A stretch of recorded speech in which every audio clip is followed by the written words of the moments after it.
Let's bring in Eleanor Clift to provide insight on the Super Tuesday results. She's a political columnist at the Daily Beast. Good to see you again, Eleanor. Nikki Haley's exit effectively marks the start of the 2024 general election. The question is, where will Haley's votes go now? Well, I think she said in her speech that former President Trump would have to earn those votes. And President Biden was very quick off the mark with a statement saying those voters are welcome in his campaign. So I think both the candidates now, Trump and Biden, are going to go after this segment of voters that Haley's campaign has identified, and they are swing voters. There aren't that many of them, and they are likely to decide which candidate is the winner come November. So she really did a service, I think, to the country by staying in the race long enough to reveal the former president's weaknesses, because in all the key states, there are some 30% of the voters, Republican voters, who say at this point that they could not vote for Donald Trump. Right. And that will change over the coming months, but that's a significant. He can't lose that many votes, so it's a scramble on his part. Her supporter mix is sort of a unique mix of moderate, college-educated and suburban voters, and they hold considerable power, and as you say, could potentially tip the balance of this election.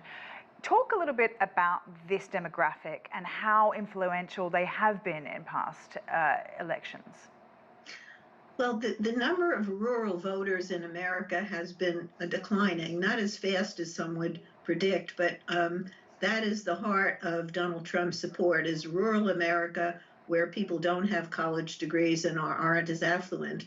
And the growing part of America is around cities, suburbs, exurbs, and they tend to be more educated. They tend to be more progressive on social issues.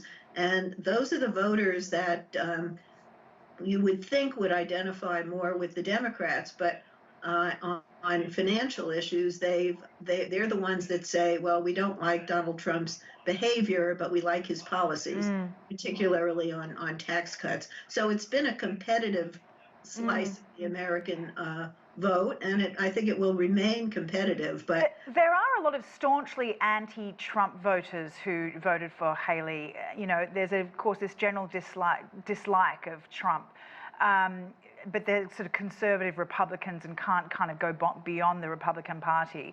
But that doesn't necessarily mean that Biden will pick up votes either. A lot of people say that he's too old now. So do you think that there is a chance that some of those voters might abstain, much like the younger demographics who say they'll abstain from the vote? The slice of voters that in this primary said that they couldn't vote for Trump, some of them will come home. Today, Mitch McConnell, the Republican leader who has clashed with Trump repeatedly and not spoken to him for 4 years, endorsed him. So, there is something to the people coming home to their party. So some people will do that. Some will go to Biden, and he doesn't need all of them to have them make a significant impression. Some will simply stay home, and some will vote third party. So that those votes are not automatically going any single place, but the competition for third party and the two competitive candidates is going to be fierce over the next months. Certainly will be. These voters are significant. Yeah, Eleanor Clift.